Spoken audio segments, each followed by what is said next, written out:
الحمد لله نحمده ونستعينه ونستغفره ونؤمن به ونتوكل عليه ونعوذ بالله من شرور أنفسنا ومن سيئات أعمالنا من يهده الله فلا مضل له ومن يضلله فلا هادي له ونشهد أن لا إله إلا الله وحده لا شريك له ونشهد أن سيدنا وسندنا ومولانا محمدا عبده ورسوله صلى الله تعالى عليه وعلى آله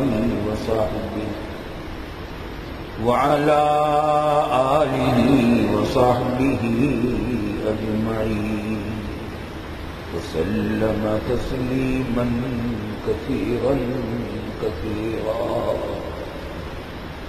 أما بعد فأعوذ بالله من الشيطان الرجيم بسم الله الرحمن الرحيم إن أول بيت وضع للناس للذي ببكة مباركا وهدى للعالمين فيه آيات بينات مقام إبراهيم ومن دخله كان آمنا ولله على الناس حج البيت من استطاع إليه سبيلا ومن كفر فإن الله غني عن العالمين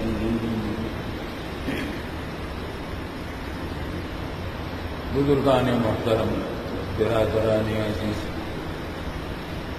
معذرت چاہتا ہوں، تاخیر بہت ہو گئی ہے، وقت تھوڑا رہ گیا، مگر طبیعت ناساز ہے، اس وقت بیان کرنے کی ہمت تو نہیں ہو رہی تھی، لیکن ناغے سے بچنے کے لیے حاضر ہو گیا۔ دعا بھی فرمائیے اللہ تعالیٰ صحت بھی دے، توفیق بھی عطا فرمائے۔ پچھلے جمعہ کو حج کے سلسلے میں گفتگو ہم نے شروع کی اور عرض کیا تھا کہ اسلام کے 5 ارکان میں سے ایک بہت اہم رکن حج بیت اللہ۔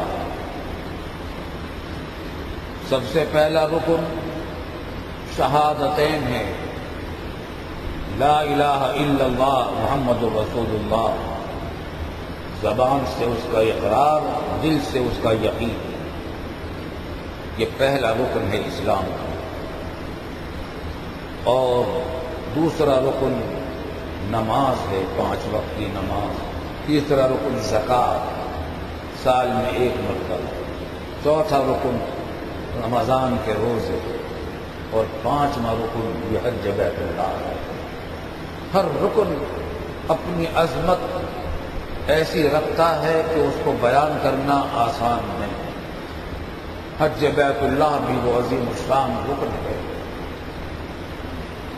کہ اس کے فضائل بھی بہت ہیں، مسائل بھی بہت ہیں، اس کی تاریخ بھی بہت ہے۔ قرآن کریم نے جو آیتیں میں نے اس وقت پڑھی ہیں، ان آیتوں میں سب سے پہلی آیت یہ ہے کہ ان اول بیت وضع للناس للذی ببکۃ مبارکا، سب سے پہلا گھر دنیا میں، اس پوری دنیا میں، ان اول بیت وضع للناس، جو بنایا گیا لوگوں کے لیے، صرف وہی ہے جو مکہ مکرمہ میں. بکہ عربی زبان میں مکہ بھی کہتے ہیں، بکہ بھی کہتے ہیں. بکہ بھی مکہ کے ناموں میں سے ایک نام. قرآن نے یہاں بکہ کا لفظ استعمال کیا ہے. للذی ببکہ مبارک، سب سے پہلا گھر اس جہان میں، اس دنیا میں جو لوگوں کے لیے مقرر کیا گیا وہ گھر ہے جو مکہ مکرمہ میں ہے، بیت اللہ شریف. سب سے پہلا گھر. عام طور سے مشہور یہ بات ہے، اور واقعہ بھی اتنا تو ہے، کہ بعد میں تعمیر حضرت ابراہیم علیہ السلام نے اس کی تعمیر جدید کی تھی، لیکن اس کی ابتدائی تعمیر سب سے پہلے بعض روایات سے تو معلوم ہوتا ہے کہ آدم علیہ السلام سے بھی پہلے فرشتوں نے تعمیر کی تھی اس کی. اور لیکن دوسری روایات سے معلوم ہوتا ہے کہ سب سے پہلی تعمیر حضرت آدم علیہ السلام نے کی ہے اور اس کا حج بھی کیا ہے. اس وقت سے یہ سلسلہ چلا ہے. اس کائنات، اس دنیا کی آبادی کا سب سے پہلا گھر بیت اللہ شریف ہے. اس کی عظمت کا اندازہ آپ اس سے کیجیے، جس کی تعمیر آدم علیہ السلام نے سب سے پہلے کی اس دنیا کے اندر، یا فرشتوں نے اس سے بھی پہلے کی.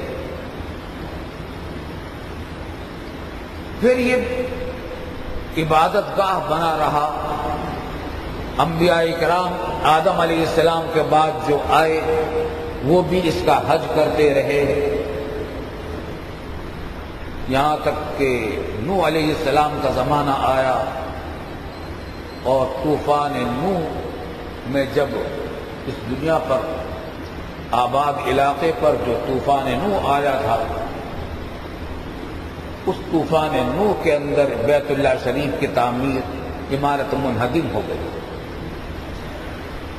اور اس کے بعد زمانہ دراز ایسا گزرا کہ اس کے اوپر مٹی، دھول اور سیلاب جو آتے رہے اور مٹی کی تہ بر تہ جمتی چلی گئی، یہ عمارت دنیا سے کی نظروں سے غائب ہو گئی. زمین کے نیچے اس کی عمارت تو گر ہی چکی تھی، بنیادیں زمین کے اندر تھی، وہ بھی چھپ گئی اور کسی کو خبر نہ رہی کہ بیت اللہ شریف کہاں تھا.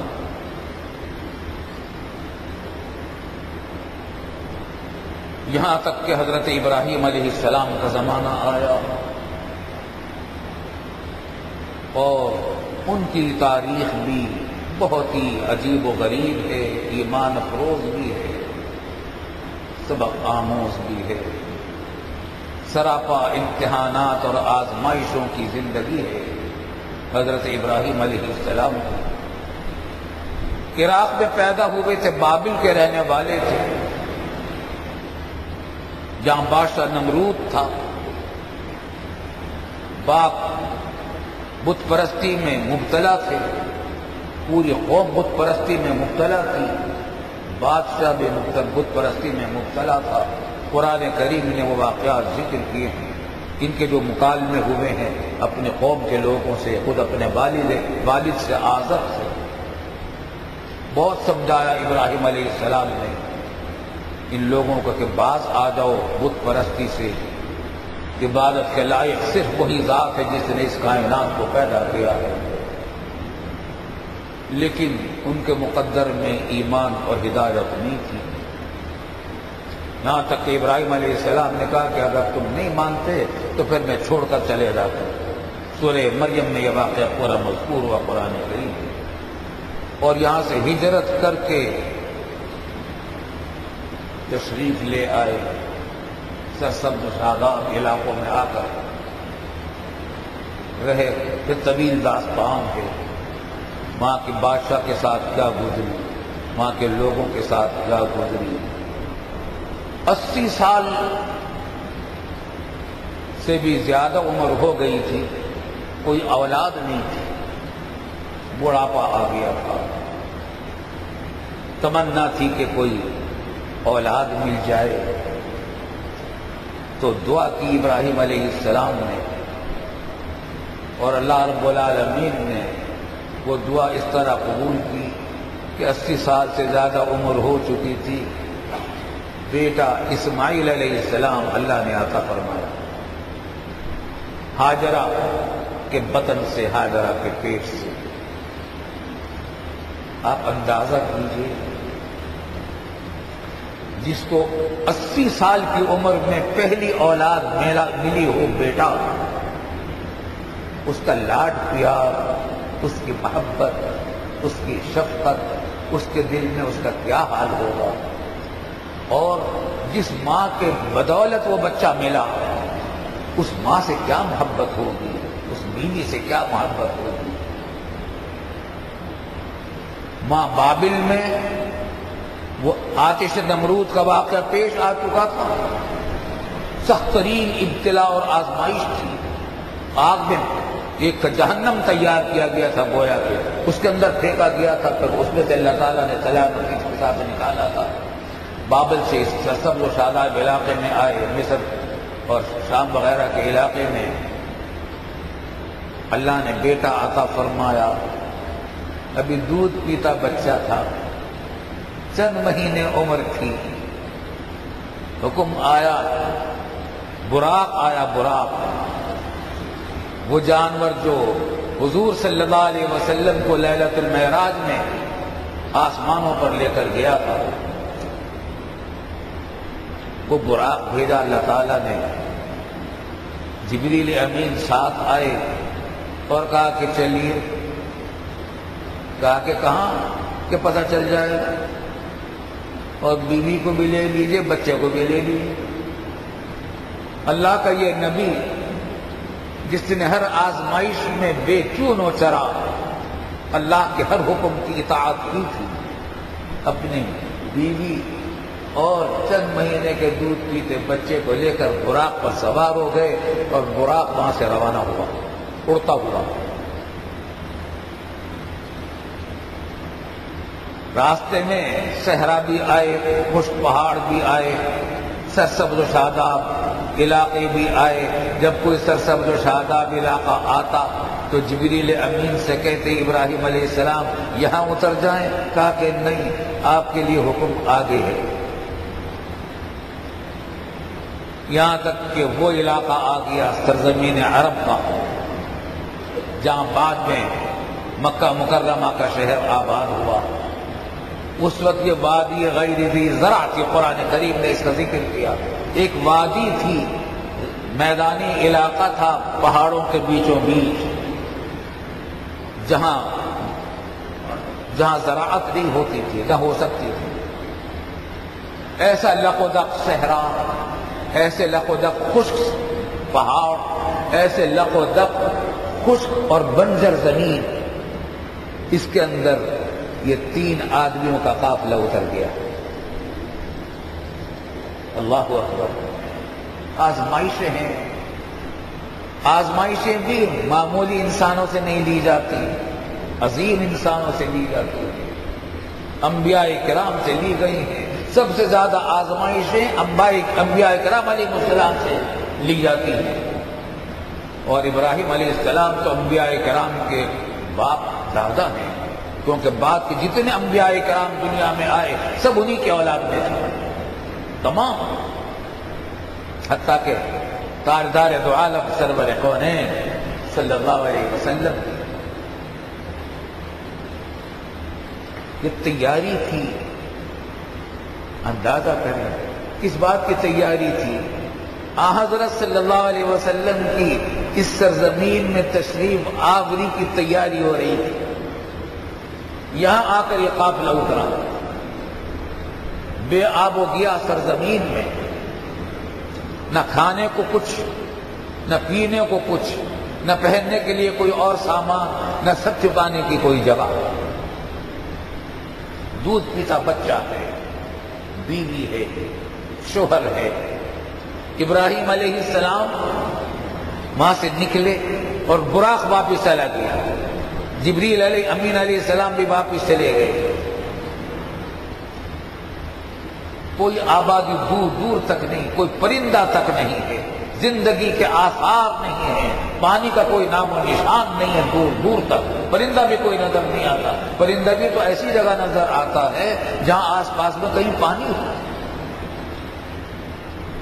ابراہیم علیہ السلام نکلے اپنے بیوی اور بچے کے کھانے پینے کا کچھ سامان تلاش کرنے کے لیے کہ کوئی درخت، کوئی پودا، کوئی چیز کھانے پینے کی مل جائے جس سے میں ان کا کام کروں، ان کے سر چھپانے کی کوئی جگہ بناؤں۔ جا رہے تھے تلاش کرتے ہوئے، ادھر ادھر دیکھتے ہوئے، اس کے بعد پھر سیدھے ہو لیا، ادھر ادھر بھی نہیں دیکھتے، چلے جا رہے ہیں۔ ہاجرہ نے جب یہ دیکھا کہ اب کچھ دیر پہلے تک تو ادھر ادھر دیکھتے ہوئے جا رہے تھے، چیزوں کو تلاش کرتے جا رہے تھے، اب تو ناک کی سیدھ میں چلے جا رہے ہیں۔ جب دیکھا کہ دور نکل گئے تو آوازیں دی، آواز کا جواب نہیں دیتے۔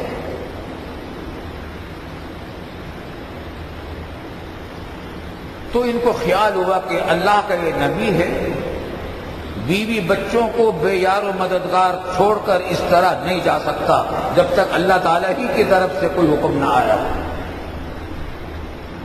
تو آواز دے کر کہا کہ آپ ایک بات بتا دیجئے کہ اگر آپ کو اللہ نے ایسا حکم دیا ہے کہ آپ ہمیں چھوڑ کر چلے جائیں تو پھر ہمیں بھی تسلی ہے، پھر اللہ تعالیٰ ہماری حفاظت خود کرے گا، مگر آپ ہمیں بتا دیجئے۔ اس وقت مڑ کر آواز دی اور کہا کہ اللہ نے مجھے یہی حکم دیا ہے کہ میں واپس چلا جاؤں۔ یہ اللہ کا نبی اسی طریقے سے اپنی بیوی اور بچے کو چھوڑ کر جہاں سے آیا تھا واپس روانہ ہو گیا، پیدل ہی روانہ ہو گیا۔ اب اندازہ کیجئے مکہ مکرمہ سے شام کا علاقہ، مصر کا علاقہ ایسا ہے کہ اگر اونٹ پر، تیز رفتار اونٹ پر سواری کی جائے تو کم از کم 1 مہینہ لگتا ہے۔ چلے گئے۔ اب یہاں رب العالمین نے جو انتظامات کی طویل داستان ہے، بچہ پیاس سے، بھوک سے تڑپ رہا، ماں کی چھاتیوں میں دودھ نہیں رہا، پانی کی تلاش میں ہاجرہ نکلتی ہیں، پہاڑ صفا پر چڑھی، دور تک دیکھا، پانی کے آثار نظر نہیں آئے، وہاں سے اتری، پھر اتری تو بچہ نظروں سے اوجھل ہو گیا تو دوڑی، یہاں تک کہ جب بچہ نظر آنے لگا پھر پہاڑ پر چڑھ گئی، مروا پر، وہاں سے دیکھا کہ کوئی پانی کے آثار نظر آئے، نہیں ملے، پھر اتری، نیچے جب اتری تو پھر بچہ نظروں سے اوجھل ہو گیا، پھر دوڑی، دوڑ کر پھر دوبارہ سوا پہاڑ پر چڑھی۔ اس طرح 7 چکر لگائے صفا اور مروہ کے درمیان۔ اس پردیسی ماں نے، جس کو بچے کی ماں کی مامتا کا اندازہ ہم کر نہیں سکتے، ماں ہی کر سکتی ہے، وہ دیکھ رہی ہے کہ میرا بچہ ایڑیاں رگڑ رہا ہے، بھوک کے اور پیاس کے مارے بے تاب تھی۔ 7ویں چکر پر جو دیکھا تو دیکھا کہ اس کے پاس کوئی چیز ہے، اس کے پاس کوئی موجود ہے۔ جا کر دیکھا تو وہاں جبریل امین آئے ہوئے تھے، وہ رخصت ہو گئے، اور جہاں ایڑیاں رگڑی تھی اسماعیل علیہ السلام نے، وہاں سے زمزم کا چشمہ پھوٹ پڑا۔ وہ چشمہ زمزم کا، ایسا چشمہ کہ دنیا میں اس کی نظیر نہیں، اس پانی، چشمہ پھوٹ پڑا، وہ زندگی کا سامان بنا، ان کی بھی زندگی کا سامان بنا۔ ایک قبیلہ بنو جرہم کا پانی کی تلاش میں سرگردان تھا، سو پورے عرب میں پھر رہا تھا، اس نے ایک پرندے کو دیکھا، ٹٹیری کو، کہ اڑتی ہوئی چلی جا رہی ہے، اس نے سمجھ لیا کہ پانی کی طرف گئی، وہ تلاش کرتا ہوا یہاں پہنچا تو دیکھا کہ پانی کا ایک چشمہ ہے جس کی مینڈ بنا رکھی ہے عورت نے، ایک خاتون ہے، ایک بچہ ہے، ان کی اجازت سے یہ قبیلہ وہاں رہنے لگا۔ یہ بنو جرہم کا قبیلہ تھا، یہ پہلی بستی تھی مکہ مکرمہ کی۔ اس طرح یہ مکہ مکرمہ کی بستی کا آغاز ہوا۔ آگے داستان ہے تو قرآن نے کہا ان اول بیت وضع للناس للذی ببکۃ مبارکہ، پھر یہیں آ کر ابراہیم علیہ السلام ہر سال آیا کرتے تھے۔ ایک سال یہاں آئے ہوئے تھے تو حکم ہوا کہ بیت اللہ تعمیر کیجیے، نشانات غائب تھے، فرشتوں نے آ کر بتلایا کہ یہاں سے کھودیے، بنیادیں نکل آئیں گی۔ آدم علیہ السلام کے زمانے کی چنانچہ مٹی ہٹائی گئی، کھدائی کی گئی تو وہاں سے وہ بنیادیں نکل آئیں جو حضرت آدم علیہ السلام کے زمانے کی بنیادیں تھیں۔ ان بنیادوں پر باپ اور بیٹے نے ابراہیم اور اسماعیل علیہ السلام نے بیت اللہ کی تعمیر جدید کی، جس کا واقعہ بھی سورہ بقرہ میں قرآن نے ذکر کیا۔ باقی باتیں انشاءاللہ اگلے جمعہ کو۔ وآخر دعوانا الحمدللہ رب العالمین۔ ایک ضروری اعلان سماعت فرمائیے کہ دارالعلوم میں ایک نظام تو تعلیم کا چل ہی رہا ہے، درس نظامی، عالم علماء بنانے کا، ایک الحمدللہ محقق علماء تیار کرنے کا تقریباً 17 سالہ نصاب ہے، جس میں طلبہ جہاں رہتی ہیں اور دن رات پڑھتے ہیں۔ اللہ کے فضل و کرم سے پھر وہ عالم دین بنتے ہیں۔ مزید تحقیق کرنی ہوتی ہے، وہ پی ایچ ڈی کا درجہ ہوتا ہے، تخصص فی الافتاء، کئی تخصصات ہیں، وہ ان کے علاوہ تخصص ہوتے ہیں 2 سال کے اور 3 سال کے۔ ایک نظام تعلیم ہمارے یہاں چل رہا ہے جدید عصری علوم کا، ہیرا فاؤنڈیشن کے نام سے۔ اس میں کنڈر گارڈن سے بچوں کی تعلیم ہوتی ہے اور آگے پروگرام آگے تک اس کو لے جانے کا ہے۔ فی الحال اس کا میں میٹرک تک کا 6ٹھی جماعت تک کی تعلیم ہو رہی ہے، ہر سال 1 جماعت یا 2 جماعتوں کا اضافہ ہو رہا ہے۔ یہ انگلش میڈیم ہے، یہ بھی کئی سال سے الحمدللہ بہت تیز رفتاری سے کام کر رہا ہے۔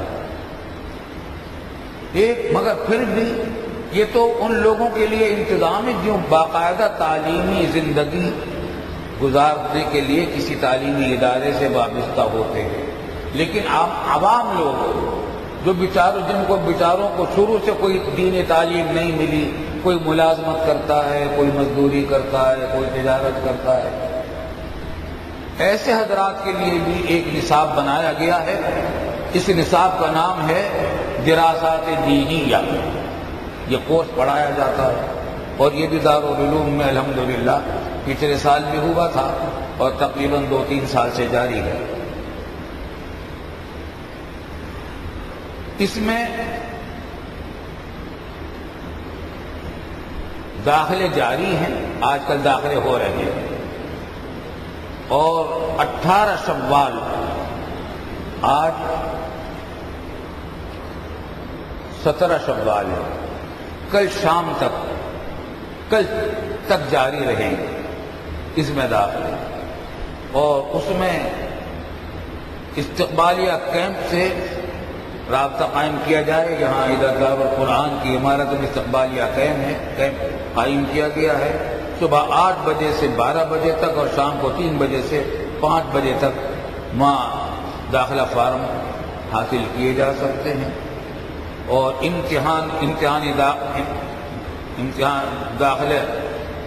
داخلے کے لیے امتحان ہوگا اتوار کے دن صبح 9 بجے۔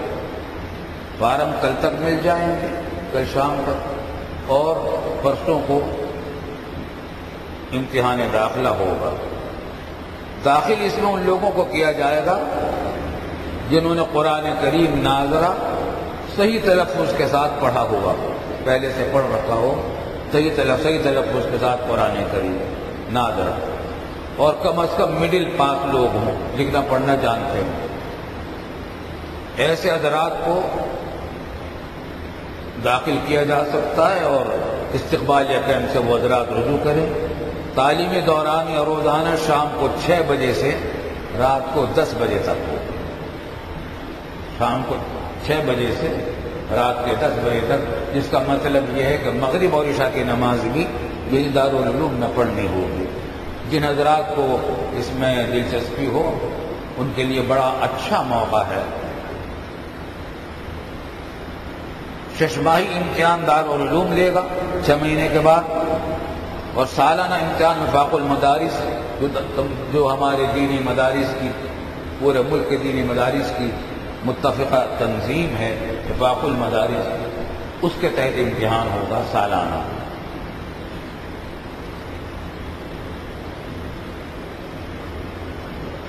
جو حضرات اس میں داخلہ لینے کے خواہشمند ہوں اس میں داخلہ لے سکتے۔